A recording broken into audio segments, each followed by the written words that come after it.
si krio. Stik je bio, žedan bio, nadu stiju, milost njegovu si pio. Sama trenu dovu strio, pred gospodarom se svio. Makar grešan bio, ti si poslanika slijedio. Dobro, oni ne znaju tu stranu, dunjaluk je varka u danu. Mladi traže oprost sad u svetom Ramazanu. Sa Kuranom bude se u stanu, odjednom nur na ovom dlanu. Pravi put je jasan, drže dženet u svom planu. Na vrata neba udaram, od ovih s njim razgovaram.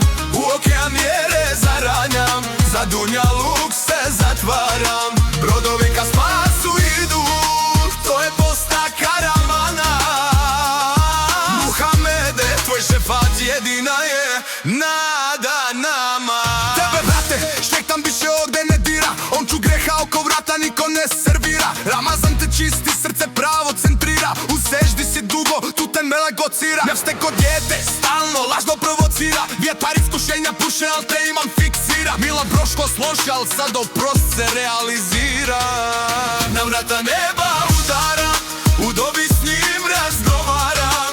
U okean mjere zaranjam, za dunjaluk se zatvaram. Brodovi ka spasu idu, to je posta karavana.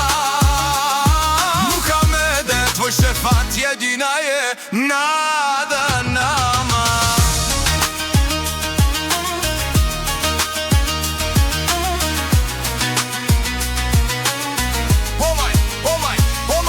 Ovaj mjesec srce grije, slijepo u grudima sije. Omladina posti, svože pokajanje krije. Jaka bitka sad se bije, srce za Allahom bije. Sa kevsera vrela ume poće da se napije. Noć kadr dok se krije, budan do sabaha bije. Ramazan je vata što sad led u duši mije. Od vjesnika bolje za nas nikad bilo nije. Na vrata neba udaram, u dobi s njim razgovaram.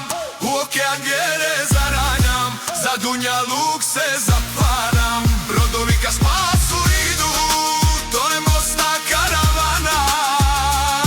Muhamede, tvoj šefat jedina je nada nama. U okean zaranjam, naša karavana, tu me melek locira. Tvoj šefat nama.